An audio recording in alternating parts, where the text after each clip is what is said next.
Welcome back, everybody, to America's Mom. I am your host, Sharona Bishop. Thank you guys for being with us today. It's midweek, and there is no slowdown on how fast Sharia is making its way across the across Europe and straight away across our country right here in America. We're going to be showing you some pretty horrifying examples of what is actually going on and what's being done to stop it right now. What is actually happening with our legislators, with our attorney generals, and with the Trump administration to slow down and hopefully inevitably stop the spread of Sharia coming to America. We're going to get into that in just a minute. But before we do that, a couple quick housekeeping things for you guys. I want to remind you we've been making book recommendations here on our social media, of course, and on our show. And I want to bring it back to one of the oldies. This is an OG book. This is from back in the day, guys. We're talking the 1990s vote scam. I highly, highly recommend it so you can really get a handle on how the entire system works. It is an incredible read. This is the Collier brothers who put this book out. And one of my absolute favorite books on understanding how elections are stolen, and this is even before machines. Okay, this is outside of the whole machine realm. This is how it's done. And for those of us who are preparing for the primaries and we've got our eyes completely wide open and we're watching for things, this tells you all the things you need to be watching for so that you can better secure your own local elections. I want to remind everybody to go to lindellplan.com and causeofamerica.org. Check out the precinct schedules there and the ability for you to be able to host your own paper ballot hand count election. Because even if the Senate's not going to do their job, even if Thune, for whatever reason, I still can't believe Thune is from South Dakota and is behaving this way. I just don't get it. I don't get it. Like, you have to be so gritty to live in these kind of places. Like, you got to be set kind of an integral person that your county, your community can count on. I don't get it. I don't get what's going on here. But, the belief is they're going to drag this out to where when they finally pass the SAVE Act, it isn't even going to matter. But we all know that's not true, right? We had Patrick Colback on, and he walked us through the emergency preparedness that all the clerks have to have ready in all the counties across this country, all 3,143 of them, in order to switch from machine counting to paper ballot hand count. I don't know how we will count from one to however many, but I know we can get it done. Go check it out, causeofamerica.org. Every state has a recommended hand count model that is in alignment with your state law. They've done a tremendous amount of work to provide all of that for you. And of course, our incredible trainers are there to assist you guys. So please go check it out today. And don't forget Monday night calls. That is our call for all the populace. We have over 500,000 members of causeofamerica.org who are actively engaged in their election process throughout the country. Elections belong to we the people. Okay, no matter how demonized you've been by the government for caring about your local elections, they actually do belong to you. So don't let them gaslight you. Your president is counting on you to secure your own elections, guys. It's up to us. So vote scam is my big one. Causeofamerica.org to get involved if you're not already, and find your paper ballot hand count method. One other thing also I want to address before we get into our show today is our support line. Now, Moms for America is now supporting this number. This is for parents all across the country who are dealing with the trans cult, the mafia that's trying to steal your child, even getting emergency orders to take your child from you if you will not affirm their new gender. Yes, it is happening everywhere. Some of you may know I'm involved in a lawsuit in Colorado. I'll be dealing with that in June because I told the story of a trans man taking someone else's child by emergency court order and bringing that child to live with him. Horrifying story. No CPS, no law enforcement, no investigation, just an activist judge who granted parental custody. I mean, truly, the parents' rights have been destroyed, dismissed, gone, and this guy gets to have full access to this child. It is just unbelievable. So these things are going on. So the support line is there for you. Those of you who are dealing with this cult, it is 1-833-42 protect kid. And tell you what, if we can't help you, we will direct you to resources and great people like we're going to have on today, even. And it may just be too that you need local support. Whatever the case may be, with over a million mothers across this country who are involved and activated with Moms for America, we will find support for you. The lie, that whole lie of better a dead son than would you rather have a dead son or a living daughter? That goes right out the window when you're finally put together with other parents who have already been down this road and know how to overcome the incredible brainwashing and the manipulative tactics of this woke movement, the LGBTQ trans movement. It's a cult. I say it all the time. It's a cult. It's a total belief system.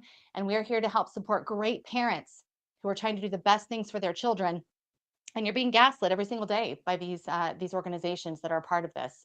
So again, 1-833-42-PROTECT-KID, because we're here to protect moms too. We're here to support dads who are doing the best for their children. All right, so let's get into this, because I honestly, when I put these together, I'm looking at this and I'm going, wow, this really is something. I can't believe it. The takedown of the UK has been incredible. Yeah, exactly. Producer Labra was just reminding me, 40% suicide rate of those who actually make the transition into trans, whatever it is they are. And it's horrifying, horrifying. But not, I mean, can it be as horrifying as what we're going to watch here? I guess it can, but this is as horrifying. It's the takedown of the UK. I'll be traveling there at the end of the month, 1st of June. I'm going to get to see some of this firsthand. I don't know. We're bringing security. That's all I can tell you. But the takedown of the UK, guys, it's here. It's happening. We witnessed Prince Charles talk about how great Islam was. He refused to celebrate Easter this year in lieu of Ramadan, talking about all the great things that Islam had done for the UK. I'm not aware of any of those, but he manufactured some things. I want you to take a listen to where Sharia is going to take the UK moving forward. Just take a listen. Listen, they're willingly admitting they don't need force because they have dim-witted leaders like this, like the King Charles of the world, like the Democrats in America, who will just do it for them. The doors are wide open. Take a listen. 700 years of our trial to conquer Europe by force failed. They did something wrong, very wrong. They tried for many years to conquer Europe through wars, only wars. This is the soft Islamic conquest of the West. Basically, what the Islamic and again, I'm an Orthodox Muslim.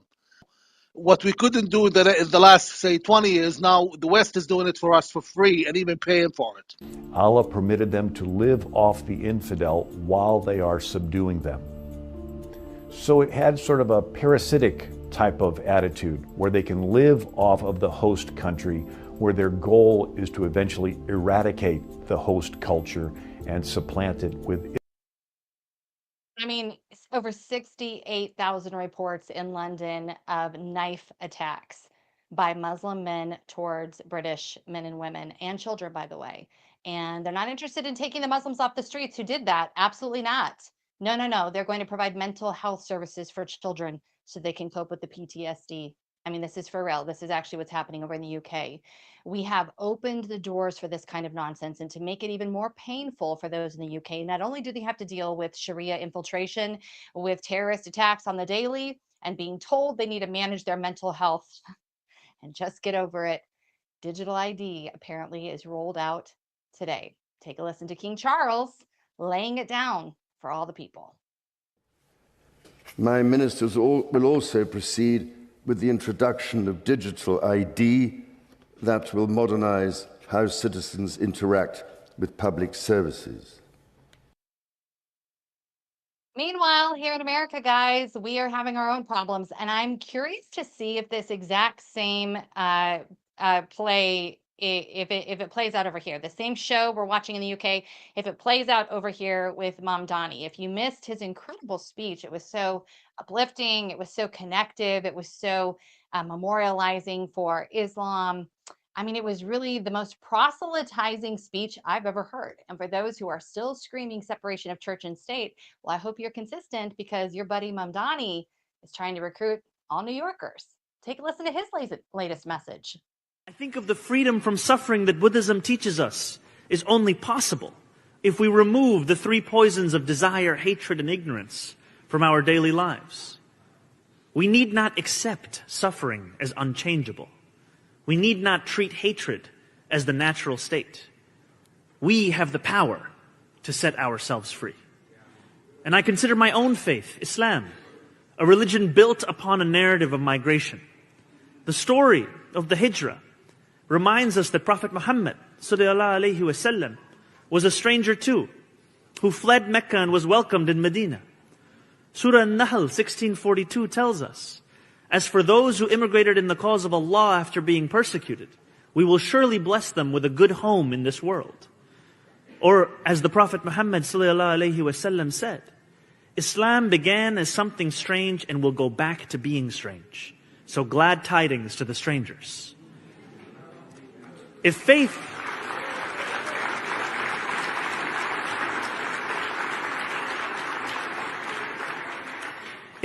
offers us the moral compass to stand alongside the stranger, government can provide the resources. Let us create a new expectation of City Hall, where power is wielded to love, to embrace, and to protect. We will stand with the stranger today. It's really pretty incredible watching Mamdani. You know, he's only been a citizen here in the country since 2018, and he has managed to get himself his own caliphate in the Big Apple. It's really kind of impressive. And people who are watching him, who are involved in Sharia, they are taking serious notes. And we know that this is happening because of what we're experiencing in Texas, where we've had a very vocal resistance by our Attorney General. In fact, he has issued several lawsuits against school districts and against counties, against building boards. He has gone to the wall to stop the spread of these Sharia schools, the Sharia neighborhoods, all of these organized efforts to bring in isolation and grow. You know, I recognize that we don't want to say Muslim. I've been hearing a lot of that, like focus on Sharia. I get that, but one, you know, perpetuates the other. So it's Islamic organizations. They're growing their Islamic communities to the limitation of regular everyday Americans. We're not allowed. We're not allowed to be there.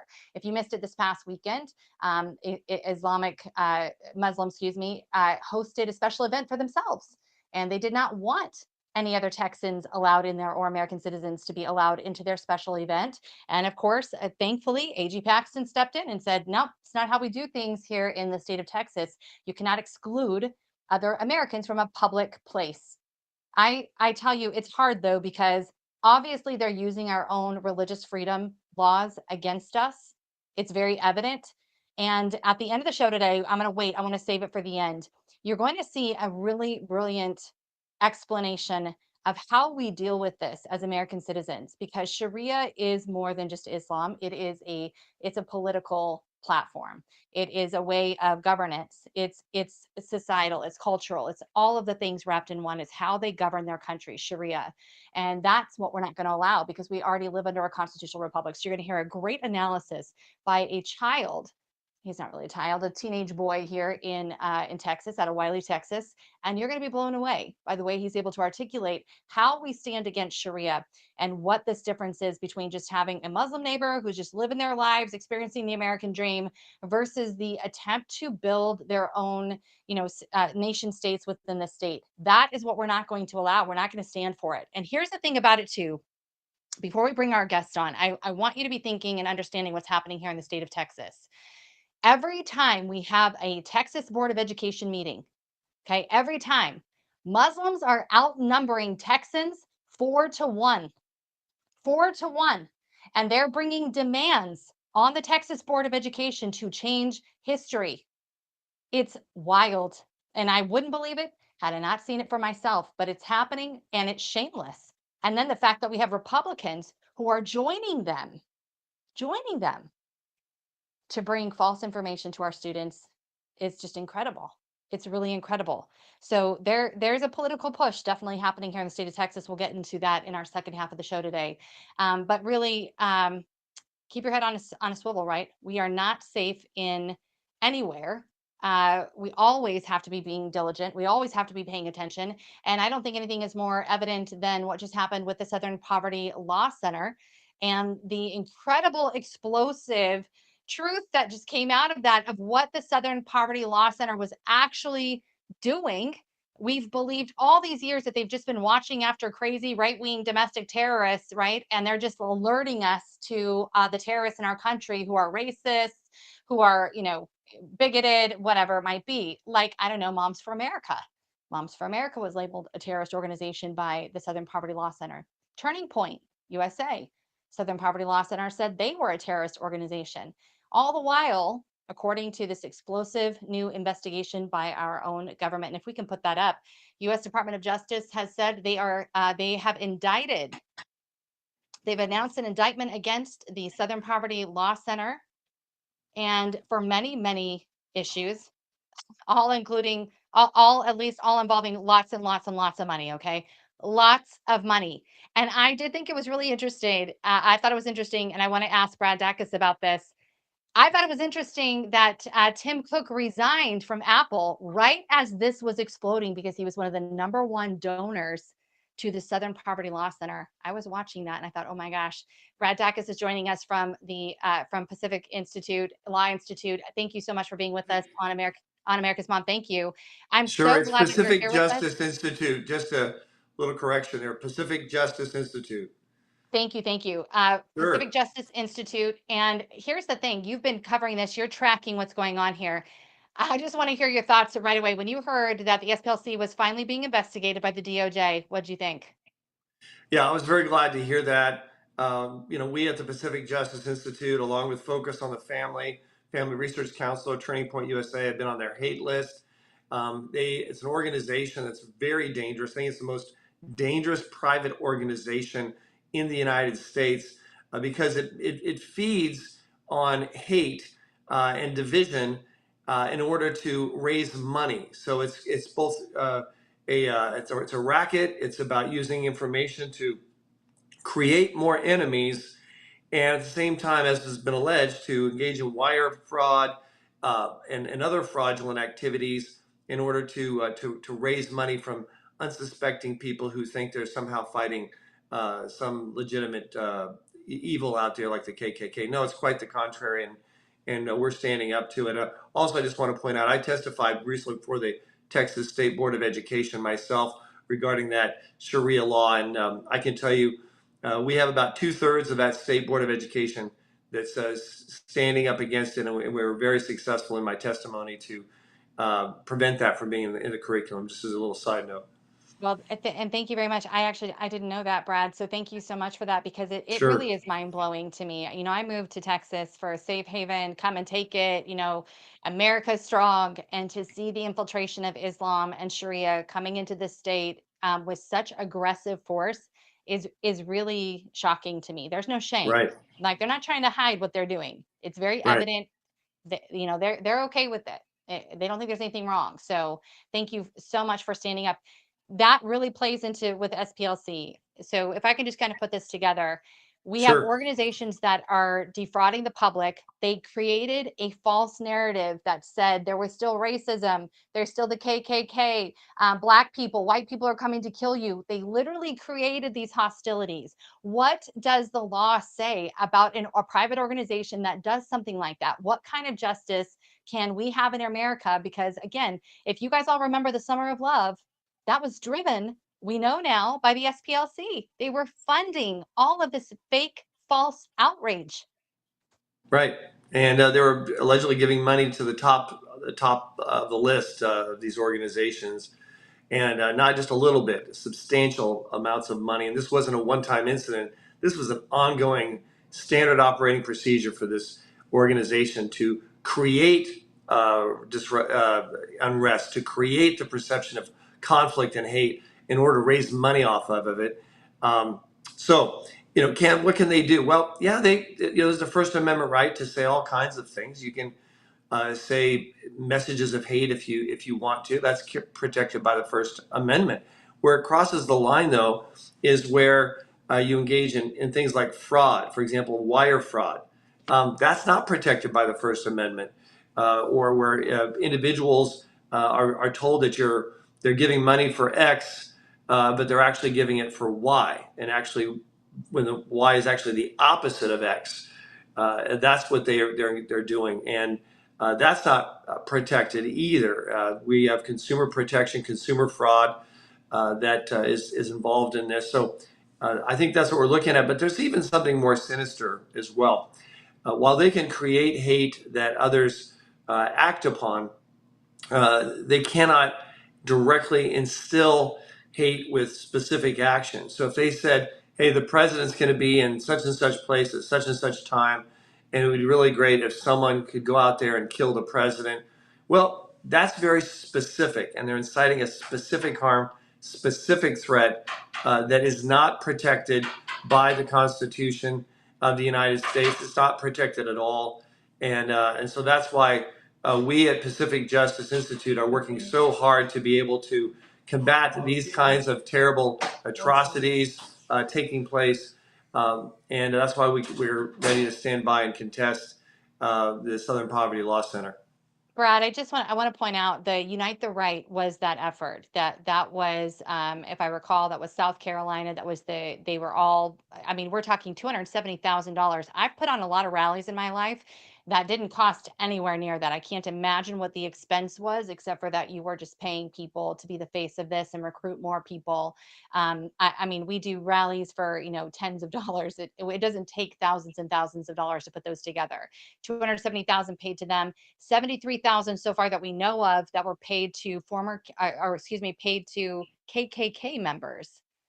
And what purpose would that serve? I mean, is there any logical reason at all you could think of where SPLC could say, well, I mean, how is that? No, we needed them for, maybe they were saying these are bad actions. People shouldn't be being a part of the KKK because they're trying to make the case that they are former KKK members. Does that line up? Yeah, what they're basically doing is trying to resuscitate their enemy so they can attack them again and raise money to be able to attack them again. They don't want the war to continue. They want it to. They don't want it to end. They want it to continue so they can keep making money and raising money for the cause and the war against racism and whatever, the KKK. So their effort to sustain their enemy is out of their greed to make money off their enemy and their fight against the enemy. It's really evil. It's diabolical. And it's also, people need to understand, it's not just greed. I think it's demonic. The fact that what they do is they want to tear down Christians. They want to tear down ministries. They want to tear down people advocating what's good, what's right, what's true. And they're willing to do all of that, and at the same time make lots of money in the process. That's why we at Pacific Justice Institute announced our challenge to the president of that, or it's SPLC, to appear on my show, Faith and Law, where we'll be going head to head. It'll be raw, not edited, where we can look at their accusations against Pacific Justice Institute, and we will have a full opportunity to rebut those real time, live. So far, we haven't heard from him. I'm still waiting to hear from him, but we'll see if he takes us up on it. We're looking forward to exposing them for what they're doing and what they're about. Well, they were comfortable when the lights were off, right? And then you flip the lights on and they're like cockroaches that scatter and all of a sudden they can't be found. But they were so brave and they were so bold when everything was on their side. It's pretty incredible. What accountability mechanisms really are there, Brad, for those who have been that for large nonprofits like yourself, like Moms for America, Turning Point, that have been accused of acting in a certain way and have been accused by SPLC of being terrorist organizations? And I know firsthand the social ramifications of that, how donors will distance themselves from organizations that are labeled as domestic terrorists or racist or whatever by an organization that was funded by Tim Cook, Apple. I mean, you have legitimate people who were writing big checks to that organization that brought legitimacy to them, and they were able to destroy the reputation of a conservative organization. So what can be done on their behalf? Right. Well, we talked about free speech protection under the First Amendment. Another area that's not included in that is when you're engaging in defamation or libel, slander, providing false statements of fact, not just general opinions, like I think this is a dishonest group or I think this group is a bad group. That's opinion. When we say specifics, though, this organization is working with terrorists to do X, Y, and Z. That's a statement of fact. And if it's not true, then you can be sued for making that kind of statement. Well, here's the rub. Southern Poverty Law Center, without question, has some very sharp and cunning legal counsel that allows them to, in the past, to push it right up to the edge of the divide between opinion and fact. That's what they've been doing. We've been watching it very carefully, and they'll push it right up. They'll give, say bad things about organizations doing great things, but they'll be careful to keep it in as an opinion and not as a misstatement of fact. If we can nail them in any way with regard to misstatement of fact, we at Pacific Justice Institute will not only defend ourselves and on behalf of ourselves, but also other organizations that have attacked other ministries, pastors. They attacked, James Dobson. They attacked Ben Carson, Dr. Ben Carson. They've as hate people. They're very broad in their venom in order to create as many enemies as they can. But we're looking for examples where they have crossed the line and actually engaged in misstatements of fact. We can sue in that regard, and we can sue for heavy damages as well. Do you think it's important that people take legal action? I mean, it's expensive, it takes a lot of time. But if I go back and think about those 4 years under the Biden administration, when organizations like this had tremendous, they had support from the top down to pursue their enemies, right? Right. I I can't see a better time and opportunity than now. What do you think? Yeah, I agree, especially when they already have a front that they're having to deal with regard to the Department of Justice and coming after them with serious criminal charges against their organization. Now is the time to hit them and hit them hard. That's why we at Pacific Justice are saying this out to all the nonprofit ministries, pastors, and others out there who've been attacked. If they have any suspicion, if they can contact us as to whether or not there's been defamation or not, they should contact us so we can take a look at it and see whether or not they have a viable case. But once again, SPLC has been very cunning. They've come right up close to the line most of the cases. But if there's someone who says, "Hey, I think they made a misstatement of fact and it's hurt us and it's caused us pain or in any other way a harm as an organization or ministry," they should definitely contact us. We do all our representation, as you know, without charge. We have 37 offices coast to coast. We have over 130 cases in active litigation. So they should not hesitate. We don't charge for our work to contact us. One other thing, too, I want to make sure I get out there. You talked about CPS taking children. We give emergency counsel across the country for parents in that situation. And we have a very valuable resource called 12 Steps to Protect Your Children from CPS or social workers on our website for free.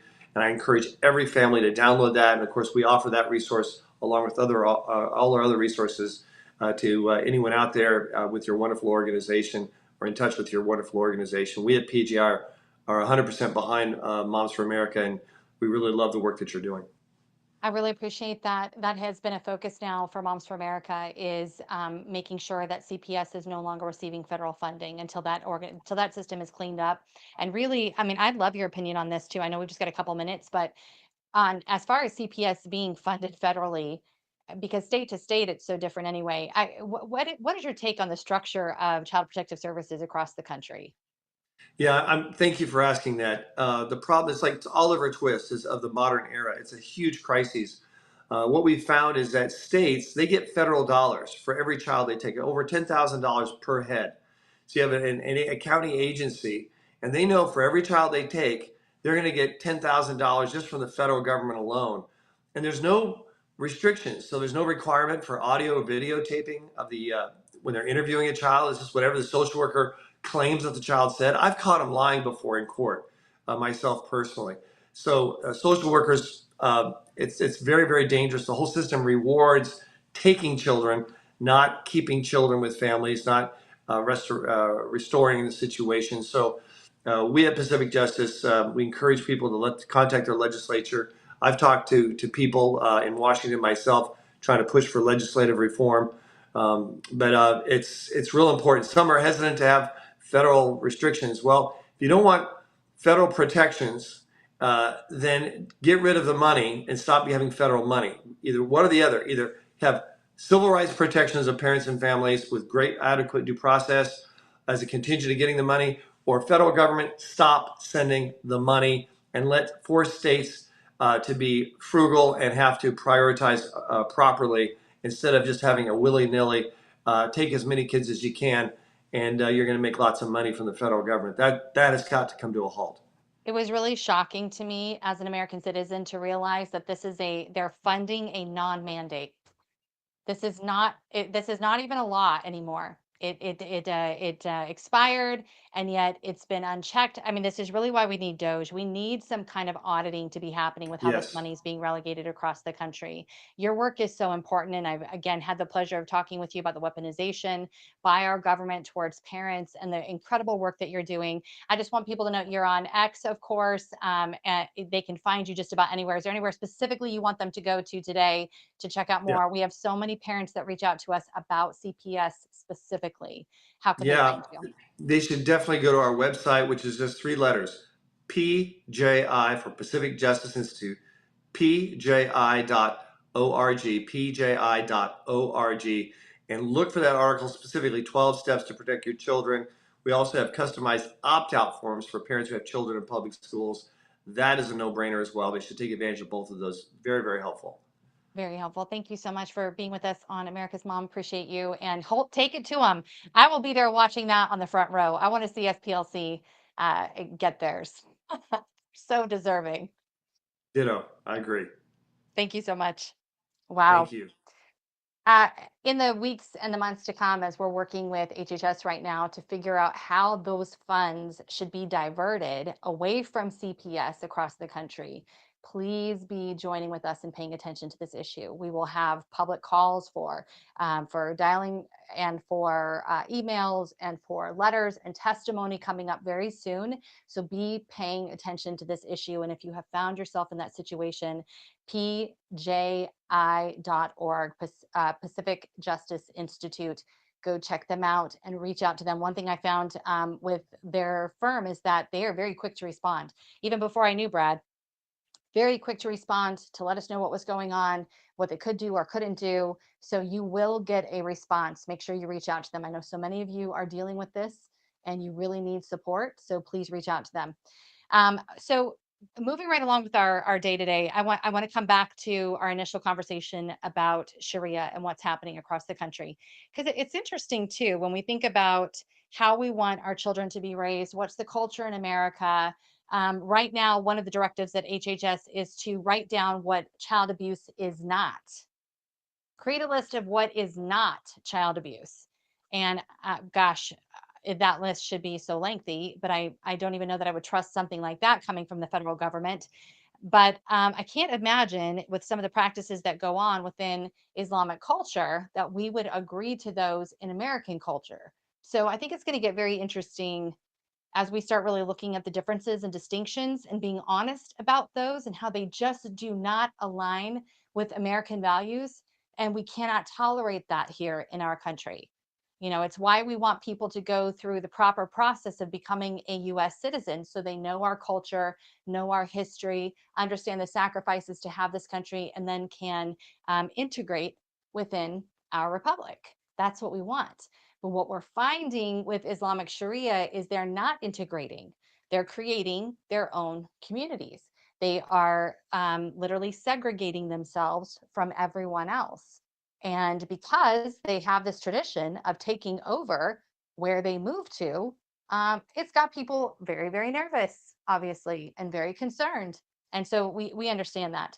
But I want to share with you guys the congressional hearing that was held by Chip Roy regarding this infiltration in Texas. Now, this congressional hearing was crazy, and this particular testimony was really wild because this was a small town, Wiley, Texas, and the story that this young man tells about the harassment he faced launching a conservative club versus the support and welcoming and funding given to the Muslim club was shocking.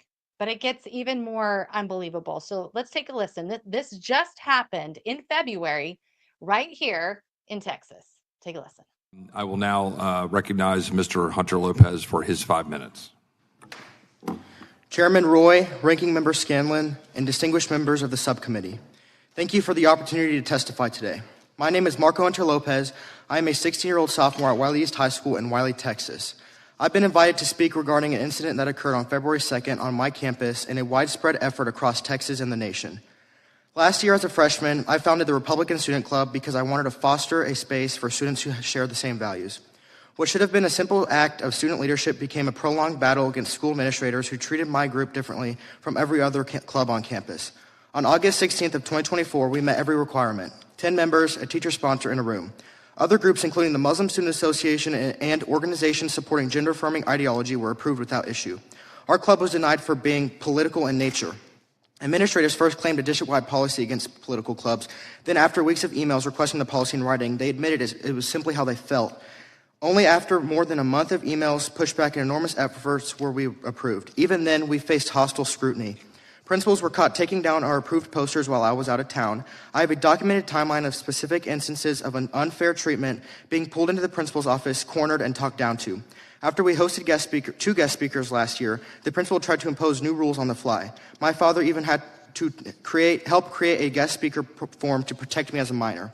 This pattern of censorship against our club stands in stark contrast to how administrators have handled the promotion of Islamic ideology, and including Sharia. On February 2nd, I was leaving a meeting and was walking to the cafeteria for lunch, and I saw a large booth labeled Islam set up in the school. 4 adult women from the organization Why Islam were there. I was confused and did not want to give it attention, but after discussing it with my friends, we decided to approach the booth. I had a discussion with the women, one in particular who they kept referring me to because she knew most of the theological questions. As we tried to understand their goal, I looked over and saw multiple pamphlets spread out, one of which was explicitly titled Understanding Sharia. This was very concerning to me and other students. They were also making Qurans available that include a Shahada card on the last page instructing students how to convert. Quote, to become a Muslim, one needs to make the following declaration. I bear witness that there is no God worthy of worship except God, and I bear witness that Muhammad is the messenger of God. This openly occurred during lunch with administrators present who did nothing to intervene. The dangers of allowing Sharia to be promoted in public schools are real and immediate.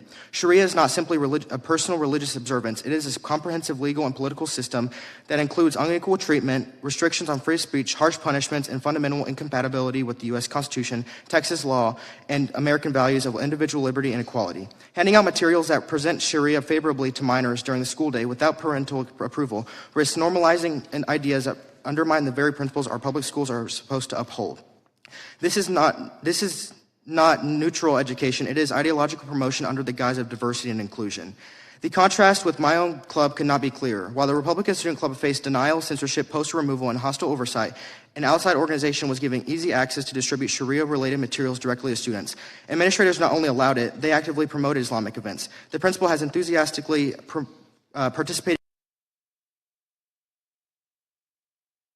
Let me just tell you, Wiley, Texas is a very affluent community. Average income is around 125,000. It's only about 65,000 people living in that community. It's northeast of Dallas, very conservative in its surroundings and in its area. And this is what's happening. Okay, this is not a leftist. This isn't Houston or Austin. Okay, this is up in the conservative realm of Texas, and this is what they're dealing with. And I just want to point out, Lopez, hello. He's obviously Hispanic. I mean, he should be in that minority group getting special attention, but you know what? It's just not going to happen. There is a weird special allegiance forming for these Muslim organizations that are creeping their way into all of our communities in Texas. It's just the wildest thing. I'm not saying individuals aren't sweet people. I'm sure they are, but we're not going to have Sharia law in America. We're not going to have Sharia law in the state of Texas. So what's happening right now with these congressional hearings is very important because it's all about where the money is coming from. And right now there is an insistence across the country for President Trump to declare CAIR as a terrorist organization. They want that from the federal government. Texas has declared that CAIR is a terrorist organization. And of course, any entity that's associated with them will not be taken seriously and not be able to do business in the state of Texas. But they're looking to President Trump to make a declarative and definitive statement that CAIR will not be tolerated in the United States of America. We're going to see what happens, but that's definitely where those who are on the front lines of this, that's where they're at. That's the action they're calling for from President Trump. And I just can't agree more. You know, when you hear these stories about children being told, just deal with it. Let me get you some mental health services because you've seen one too many beheadings on the streets of London. You know, this is what's coming for us. And when Muslims readily admit who are on the front lines of leadership, that they don't even have to fight us. We just willingly surrender. We just give it right up. We just, here you go. It's a bad day. It's a bad day. Really bad day. All right. So speaking of fanatics and crazy people, let's go back to the trans, because there's some big stuff happening in the state of Colorado. Now, we had Tanner, the father of the 6-year-old, come onto our show a couple weeks ago. That guy is so incredible. And you can find all of his information pinned actually at the top of my Facebook and Instagram. So, and actually on X also, Tanner Giannetti. All of his information is pinned at the top. He is doing amazing things. This is a dad. He works in the in the country. I mean, he's just like a hands-on kind of guy, rural cowboy, just living his best life. And they tried to sexualize and groom his child. And he has been the rallying point for all of the parents in the Garfield County and Carbondale area. If you're wondering, where is that? It's like 20 minutes from Aspen. Everybody knows where Aspen is. Carbondale is supposed to be the conservative outlet before you hit Crazy Town, USA, Aspen. Okay. But in the last couple of years, a superintendent, a very far left superintendent who loves comprehensive sex education and thinks that 6-year-olds need to be taught about ejaculation. I wish that was not true, and I'm sorry I have to say it, but that is exactly what she believes. She's been called out on this multiple times. Parents got together in 2022, I believe it was, when this all started, and actually did a whole petition. And I believe they had almost 800 people sign the petition. There's a new petition going on right now that I think is maxed out, saying we don't want our kids exposed to this stuff. This is not appropriate. It's not necessary. They don't need to know any of this stuff. Like, we're talking details. We couldn't even show you the pictures here because they're so not appropriate. And I'm just not going to do that to people. And yet they expect your 6-year-olds, your 5-year-olds to look at it and be like, oh, wow, this is education. It's not education. There is an emphasis behind this. And as always, it's the same players that we see all the time. There's an agenda here. So I want to make sure I don't get ahead of myself. Okay, we're going to play that in a minute. There is definitely an agenda here. And this agenda is to pursue your child, to sexualize, which will traumatize your child because you're exposing them to things. You know, the Psalms are really good about this. It says, do not awaken love before it's time.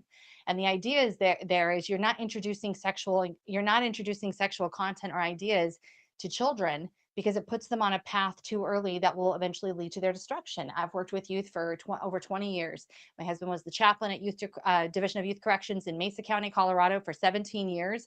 And we saw that over and over and over. Children who were exposed to hypersexuality when they were little, and it was awakening things before it was time. And then their lives played out in a way you would expect, that they were victims, vulnerable, and suggestive, because that was what they were exposed to when they were little. And we're paying the public education system to do the same exact thing to our kids that usually is done by pure deviants who have a bad agenda and want to hurt children. I see this crazy parallel. It's so wild in the public school system. And I don't even have time to get into all the laws that have been passed in Colorado to protect deviants who are doing exactly that in your public school system. It's the largest exodus of the public school system that I'm aware of so far in the whole entire United States is out of Colorado, specifically Denver. And we're watching it in Mesa County. We're watching it in Jefferson County. It's explosive. It's massive. 16 schools have closed in Denver alone. And by the way, they had to, just to remind you guys, they had to do a mandatory hold. They said, don't close any more schools right now. We're not going to let you close any more schools right now, even though they need to close more schools because they don't have the children to make up for the space that they have there. They just don't have the body count. And yet the school boards are voting, don't close the schools. We have to pretend like we actually have students here, like parents aren't pulling their kids out of these hellholes so fast we can't keep the doors open. That is what's happening in the reality, okay? But in Carbondale, this is a small rural little community, okay? But there's these instigators, the trans instigators, the male to female trans instigators who are taking people's children, who are rallying behind this, constantly speaking publicly about a child's need to be sexualized. You know, this is why we pulled out of the WHO, World Health Organization, because they think 5-year-olds are sexual. They think babies are sexual. But definitely by 5 years old, they should be introduced to comprehensive sex education, the 3 R's which is exactly what Carbondale is promoting. I want to show about 90 seconds of this video. This is the kind of content that's being shown in classrooms across the country to introduce your innocent, sweet, beautiful, amazing children to trans ideology. Take a look. Everyone has something that makes us different and unique. That's what makes this world so colorful and beautiful. But for some transgender people, the differences are the only things some people focus on, which can take away the ability to fully connect with someone. And that's why it's so important to first always seek understanding.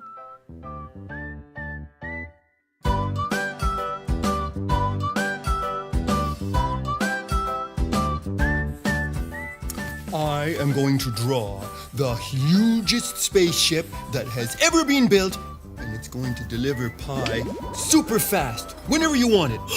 Well, I am drawing a bunch of penguins having a party, and you have to bring something red. I am drawing a field with flowers and butterflies and a race car, with a digger. I'm drawing my family. Oh. Hey, who's that?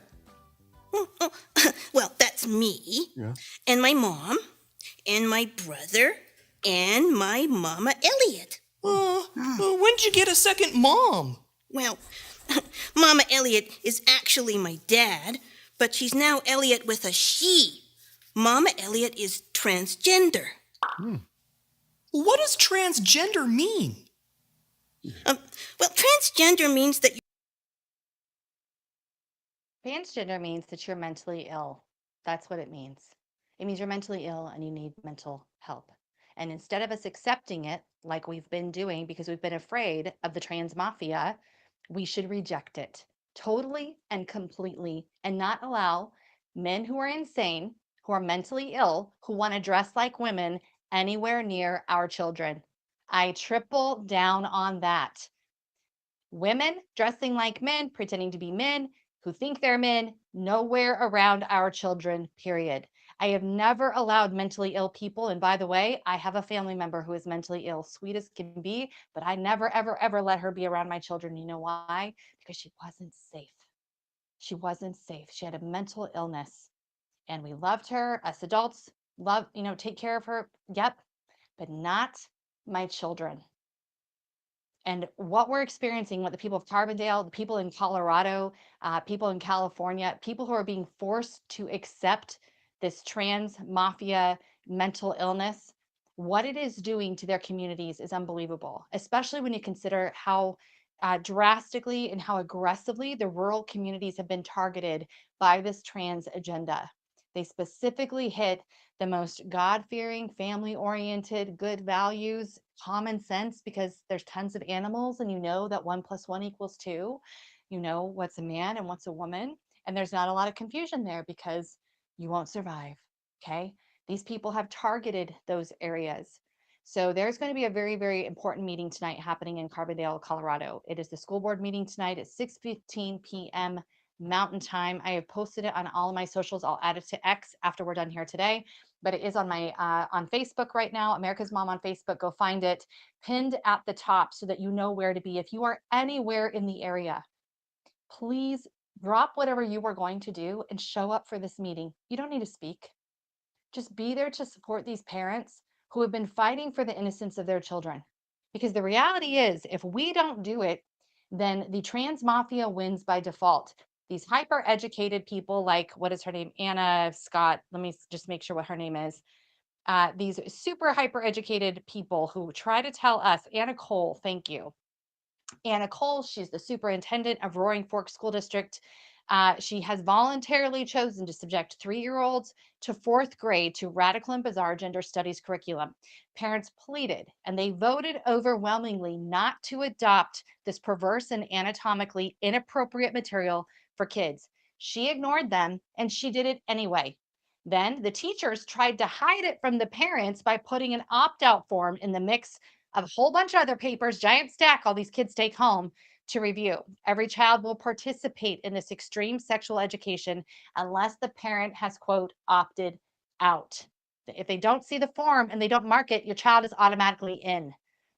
The father of a 6-year-old in the district caught them. And this is the reality, you guys. These people, like Anna Cole, the superintendent, who I believe came from Washington. She's not from Colorado, I know that.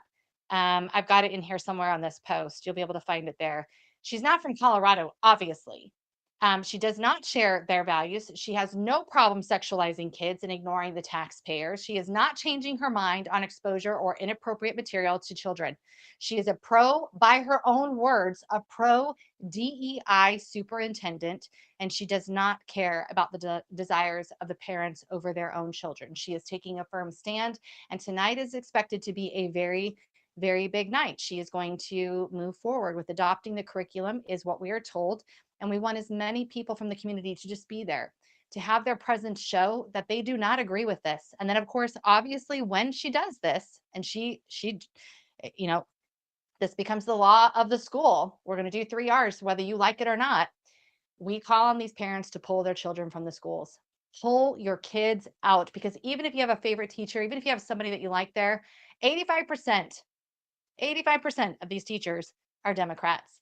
And I don't see too many Democrats coming against, in fact, I really don't see any coming against the mutilation of children. I just don't. And if you're not going to stand for that one little thing, I don't want you anywhere near my kids, because I don't want your perspective on my kids. And I have to believe in a rural, God-fearing community like Carbondale, you don't either. Pull your kids out of these schools. If they're not going to listen to you, if you are as the major stakeholder who actually brings the child to be taught at the school, and they don't care what you have to say, pull your kids out. You can do such a much better job. And I want to encourage everybody, momsforamerica.org, you can go there and you can find curriculum for yourself to teach your children at home. And I guarantee you, it will blow away whatever Colorado Public Schools are offering. Please go check it out. I want to leave us with this last video. See, because we're constantly putting the pressure on the child. We're constantly telling the kids, well, just don't listen to that. Well, just ignore that. Well, just when they pass that out, just go out in the hall. You have any idea how hard it is to be that one kid in class? Yeah, the one saying no. We want that for our kids, but that is not the norm. And there's nothing wrong with that, because, I mean, look at all the adults who won't stand up, who won't say no, who won't do anything to change the direction of our country, won't do anything to stop the trans cult, won't say anything about the takeover of our communities by Sharia Muslims. They won't do anything because they own businesses and they're making money or whatever the case may be. So how dare we tell children to do what not even adults are willing to do? How many teachers stay silent because they want to keep their jobs more than they want to protect these kids? They stay silent. And that is what perpetuates this madness. So we want people to be there, and we want people to stand up for these children, because it's not fair to keep asking kids who have very little life perspective. They don't have hindsight. They're just listening to you. They're trusting you. They think you're going to protect them. And then we just leave them in their biggest moments of crisis. And this is a massive crisis. Walking into a room with a teacher who is adamantly, publicly, vocally espousing their queerness and their gay pride and their trans association, that is way too much of a burden to be putting on a child. Way too much. And by the way, it's all about sex. You want your child to be dealing with that? Is that really the job and the fight they are supposed to be having? Or is it yours, adult? I want to leave you with this video, and we're going to wrap up our show today. Please remember, you are the one and the only one who can protect your child. Take a watch. Honestly, you girls should just refuse to play. Just refuse to line up. Walk off the field, ladies. Maybe that's just what it takes. You're just gonna have to sacrifice your tournament. That playoff game. Your senior season. It's unfortunate. Sure, it's gonna hurt forfeiting the game. To make your point. To make your point. But somebody's gotta take a stand. It'll end. It will end. It'll end. When you girls finally decide you won't play anymore. Or maybe more adults could stand up for us.